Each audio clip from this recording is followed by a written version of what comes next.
ಸ್ಮಶಾನ ಕೈಯಲ್ಲಿ ಹೋದ.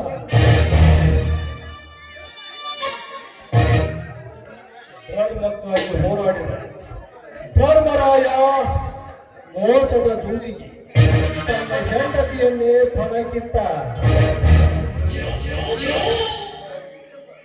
ನ್ಯಾಯ ನೀತಿಯೆಂದು ಹೋರಾಡಿದ ಭಗತ್ ಸಿಂಗನನ್ನು ಬ್ರಿಟಿಷರು ಗಲ್ಲಿಗೇರಿಸಿದರು. ತಂದೆಗೆ ಕೊಟ್ಟ ಮಾತಿನಂತೆ ನಡೆದ ಆ ಶ್ರೀರಾಮನನ್ನು ಅಡವಿಗಟ್ಟಿದರು. ಈ ಕಲಿಕಾಲದಲ್ಲಿ ಮೋಸ ವಂಚನೆಗಿರುವ ಬೆಲೆ ನ್ಯಾಯ ನೀತಿಗಿಲ್ಲ.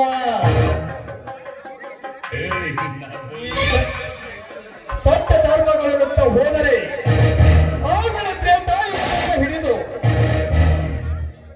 ಈಗಿನ ಕಲಿಯುವವರೆಗೂ ನಾ ಕಾಣಲಿಲ್ಲ ನೆಲೆ.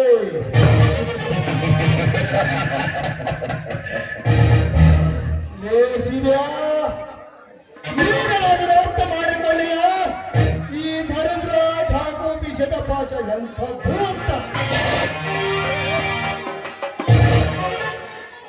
ಶಿವ್ಯ ಭಗವಂತನ ಬೇಗುದಿಯಲ್ಲಿ ಬೆಳೆದ ನನಗೆ ಇಷ್ಟು ಸೊತ್ತು ಇರಬೇಕಾದರೆ ಇನ್ನು ಸಿರಿತನದಲ್ಲಿ ಎಷ್ಟು ಸೊತ್ತು. ಶಿವ್ಯ ಶ್ರೀಮಂತರು ಬಯಸುವುದು ಬಡವರು ಬದುಕಲಿಬಾರದು. ನನಗೆ ಎದುರಾದರೆ ಒಟ್ಟಲ್ಲ ಮಗಳೇ ಕತೆ.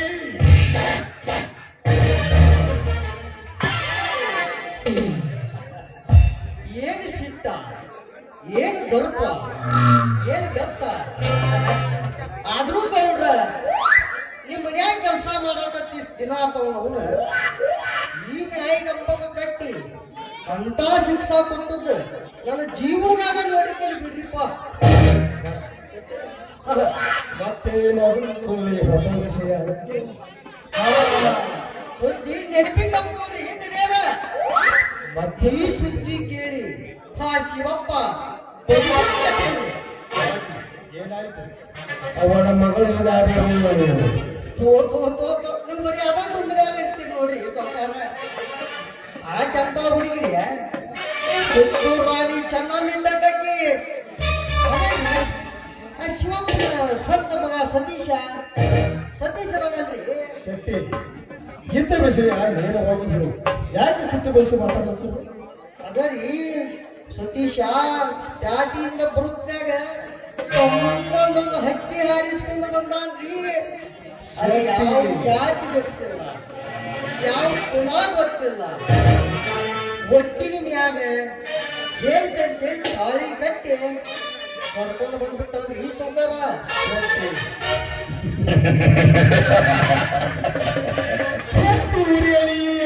ಶಿವಪ್ಪನ ಮನೆ ನೆತ್ತರದ ಹೊಳೆ ಹರೆಯ ಶಿವಪ್ಪನ ಮನೆ. ಎಲ್ಲ ಪ್ರಾಣಿ ಪಕ್ಷಿಗಳು ನನ್ನ ನರ್ತಕ್ಕಿ ಜನರಿ ಕೂಡು ಸೇರುವ ಈ ಕಾಲದಲ್ಲಿ ನೆಲದ ಎದುರಾಯಿತೆ. ಅಂದಿಗೆ ಹತ್ತಿತು ಈ ಶ್ರೀಮಂತ ಹೃದಯಕ್ಕೆ ಬೆಂಕಿ. ಸುದ್ದಿ ಹೇಳಿದ ಮಾಡ್ಕೊಂಡ್ರಿ ಮಧ್ಯಾಹ್ನ ಸುದ್ದಿಗೆ ಶಕ್ತಿ. ಅದರಿ ಆ ಶಿವಪ್ಪನ ಸಾಕು ಮಗ ಅದೇ ಎಲ್ಲಿ ಅವ್ರು ಬಿದ್ದಿದ್ದು ಪಾಪದ ತಿಂದ ಎತ್ತ ಬೇಡ ಸೋಳೆ ಮಗನ ವಿಷಯ. ಅದು ಸುಳಿ ಮಗನ ಈಪ ಏನಂದಿತು ಬೀದಿರಿ ಸಿಕ್ಕ ಪಾಪದ ಪಿಂಡ. ಸೌಕಾರ ಗಂಡ ಸಾಗಿದ್ರ ಬಿಚ್ಚು ಹೊಡಿತಿದ್ದ ಗಂಟಿ ಹೊಡೆದಾನ. ಅದಂತ ಕೆಲಸ ಹೌದು ಹಾಗೆಲ್ಲ ಬೆಳೆದ ಬೀದಿಯಾಗಿ ಬಾಳು ಮಾತಾಡೇನ್ರಿ ಯಪ್ಪ. ಶೆಟ್ಟಿ ಮುಚ್ಚಿ ಹಿಡಿದು ಬಿಚ್ಚಿ ಹೇಳಿ ಆ ಬೀದಿ ನಾಯಿಯ ವಿಷಯ ಮತ್ತೇನಾದರೂ ಉಚ್ಚರಿಸಿದೆಯೋ ಹೊಚ್ಚು ನಾಯಿ. ಸೌಕಾರ ಹೆಂಗ್ ಹೇಳ್ರಿ ಯಾವ ಬಾಯಿಗೆ ಹೇಳ್ರಿ ಯಪ್ಪ. ಸೌಕಾರ ನಿಮ್ಮನ್ನು ಊರಾಗ ಸೀಬಾ ಕಲ್ಲದಾಗ ಹೊಡೆದ ನಿಮ್ಮ ರುಂಡ ತಂದ ಅದು ಚಂದ್ರಿ ಅದು ಸೀಬಾ ಕಲ್ ಕರ್ತನಂತಾನ್ರಿ ಅದಕ್ಕ ಹಂಚಿಕ್ರಿ ಅಪ್ಪ ಯಾಕಂದ್ರೆ ನನ್ನ ಮಗಳಿಗೆ ನಾವು ಒಬ್ಬ ತಂದ್ರಿ ಶೆಟ್ಟಿ! ಈ ಧರ್ಮರಾಜ್ ಅಂದರೆ ಕಾಡಿನ ಹುಡುಕ ಹಾಗೆ ಅವರು ನಾಳೆ ಎಂದರೆ ನಾನು ಹಿಂದೆ ಮಾಡಿ ಮುಗಿಸುವ ವ್ಯಕ್ತಿ. ಶೆಟ್ಟಿ, ನೀವೇನು ಹೆದರಬೇಡಿ, ಏನು ಆಗುವುದಿಲ್ಲ. ನಾನು ಸೂರ್ಯ ತನ್ನ ತಾಯಿ ಗರ್ಭದಿಂದ ಹೊರಗೆ ಬರುವ ಮುಂಚೆ ಅವರ ಶವದ ಮೇಲೆ ಹತ್ತಕ್ಕಾಗಿ ಹಾರಾಡಬೇಕು. ಯಾಕಾದ್ರೆ ಅವತ್ತು ಅವನು ಆದ್ರೂ ನನಗೆ ಎಡಗಡೆ ಅಂತ ಹಾಡಾಕತ್ತೈತ್ರಿ ಶೆಟ್ಟಿ, ಮಾಡಿದ್ದೇನೆ, ನಿಮಗೆ ಏನೂ ಆಗುವುದಿಲ್ಲ. ಸಾವುಕಾರ ಇನ್ನೊಂದು ಸುತ್ತ ನೆನಪಿರ್ಬೇಕು ನೋಡ್ರಿ ಹತ್ತಿರೋದ್ರೆ ಏನಕ್ಕೆ ಆಗಿದೆ ಯಾವ ಬೆಂಕಿ ವಿಷಯ ಕಟ್ಟೆ ಬಿಚ್ಚಿ ಹೇಳು. ಸಾವುಕಾರ ನಮ್ಮ ಚಿಕ್ಕ ಯಜಮಾನ್ರು ಜಗದೀಶ್ ಅಪ್ಪಾರಿ ಆ ಶಿವಪ್ಪನಿಗೆ ಭಿಕ್ಷಾ ಬಿಡಕ್ ಹೋಗಿದ್ರಂತ್ರಿ. ಇದ ಸುದ್ದಿ ಊರೆಲ್ಲ ಮಾತಾಡತೈತಿ. ಯಾವ ಸುದ್ದಿ ಸಂಘಟನೆಯಿಂದ ಹಚ್ಚಿತು ಅಷ್ಟರವರೆಗೆ ನನ್ನ ಹೊಟ್ಟೆಯಲ್ಲಿ ಹುಟ್ಟಿದ ಪುಣ್ಯ ನನಗೆ ಹೇಳಿದೆ ಭಿಕ್ಷೆ ಬೇಡಿದೆ. ಶೆಟ್ಟಿ, ಆಗ ಭಿಕ್ಷೆ ಬೇಡಿದೆ. ಅದ ನೀ ಬಡ ಶಿವಪ್ಪನ ಸಡಿತಾನೆ ಕೇಳಕ್ ಹೋಗಿದ್ರಂತ್ರಿ.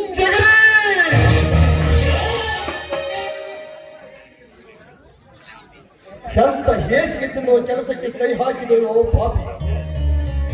ಅಪ್ಪ, ನಾನು ಇಂತಹ ಬೇಸಿಗೆ ಎಂದಿದ್ದರೆ ಅದು ಪಾಠದಲ್ಲಿ ಇದ್ದರೂ ತಂದು ಕೊಡುತ್ತಿದ್ದೆ. ಆದರೆ ನೀನು ಆ ಹೂ ಬೇಯಿಸಿದೆಯಲ್ಲ, ಹುಲಿಯ ಹೊಟ್ಟೆಯಲ್ಲಿ ಇಳಿ ಹುಟ್ಟಿದಂತಾಯ್ತು ನನ್ನ ಬಾಳು. ಅಪ್ಪಾಜಿ, ತಪ್ಪು ನಿಮ್ಮ ಭಾವನೆ.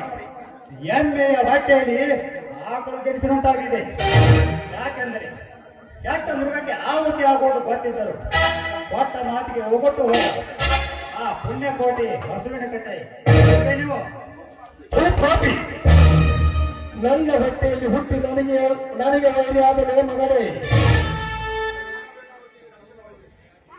ಮುಂದೆ ನೀನು ಕಾಣಬೇಕಾಗುತ್ತದೆ ಕಷ್ಟದ ಹೊರೆ.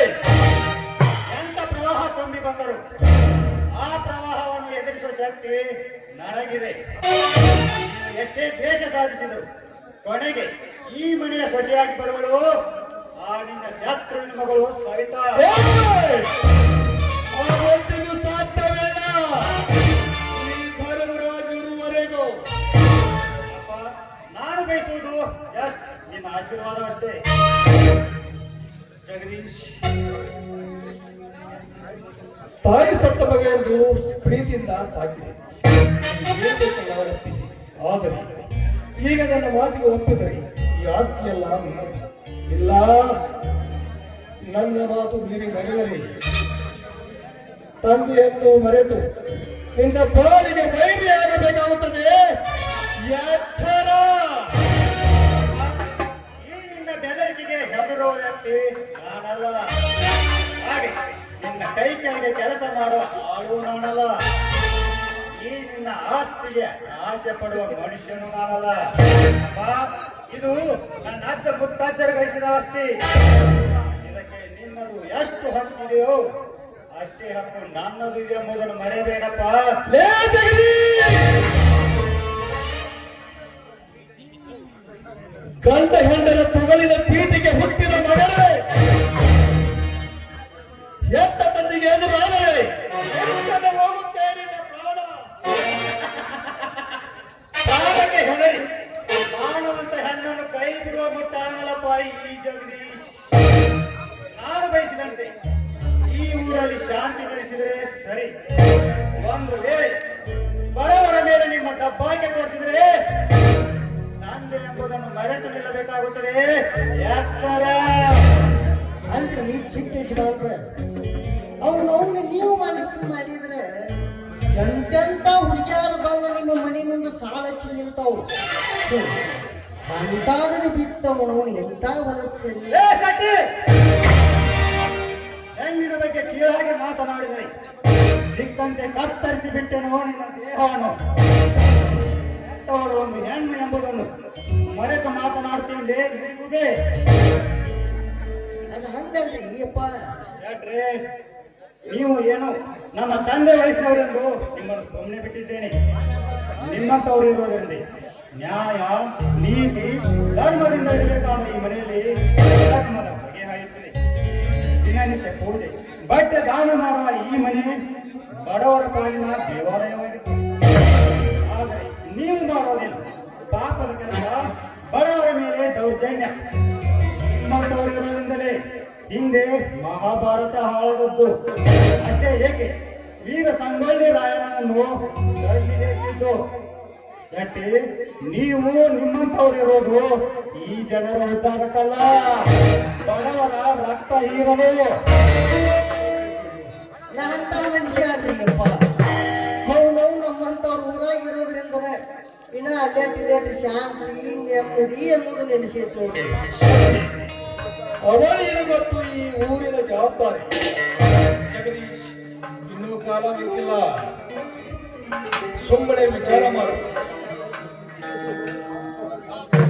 ಅವರು ಯಾವ ಕಾಲಕ್ಕೂ ಈ ಮನೆ ಹಾಕಿನ ತೊಳೆಯ ಕೂಡದು, ನಿನ್ನ ಹೆಂಡತಿಯಾಗಿ ಬರಕೂಡದು. ಒಂದು ವೇಳೆ ಬಂದರೆ ಮೊದಲನೇ ರಾತ್ರಿ ದಿನ ನಿನ್ನ ಮೊದಲನೇ ಬಾಳಲ್ಲ, ಅವ ಜೀವನದ ಕೊನೆಯ ರಾತ್ರಿ.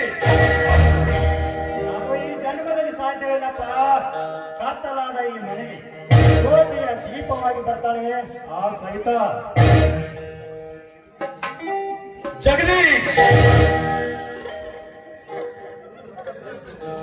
ನಿನ್ನ ಆಟ ನೀನು ಸಾಧಿಸಿದರೆ ಈ ಆಸ್ತಿಯಲ್ಲಿ ಒಂದು ಬಿಡಿ ಕಾಸು ಸಿಗೋದಿಲ್ಲ. ಮೊದಲು ಹೊರಬರುವುದನ್ನು ಮನೆ ಬಿಟ್ಟು. ನೀನು ಹೇಗೆ ನಿನ್ನ ತಂದೆ ರಕ್ತ ಹಂಚಿಕೊಂಡು ಹುಟ್ಟಿದೆಯೋ ಹಾಗೆ ನಾನು ನಿನ್ನ ರಕ್ತ ಹಂಚಿಕೊಂಡು ಈ ಭೂಮಿಗೆ ಬಂದಿದ್ದೇನೆ. ನನಗೆ ಬರಬೇಕಾದ ಆಸ್ತಿ ಕೊಟ್ಟರೆ ಸರಿ, ಅಥವಾ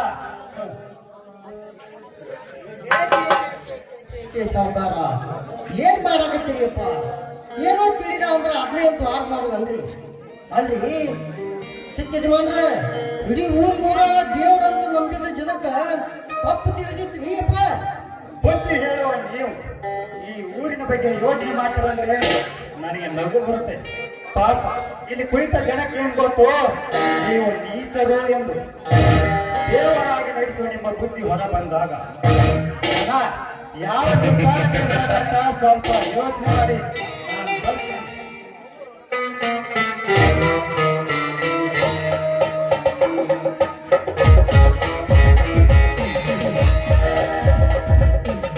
ಹೋಗು ಮಗನೇ ಹೋಗು, ನನ್ನ ಹೊಟ್ಟೆಯಲ್ಲಿ ಹುಟ್ಟಿ ನನಗೆ ವೈರಿ.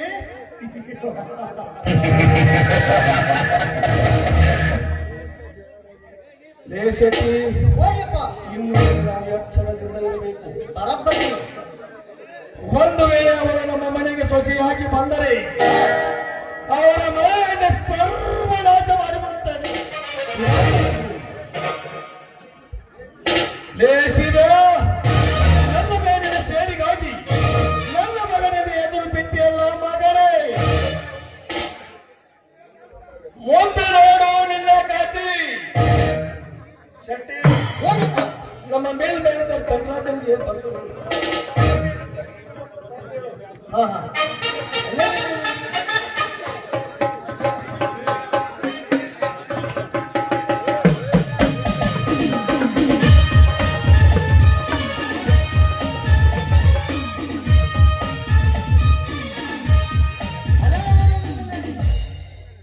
ಸಾವುಕಾರ ನೆನೆಸ್ಬೋದು ಇಲ್ಲೇ ಬಂದ್ಬಿಟ್ರಿ ಅಪ್ಪ.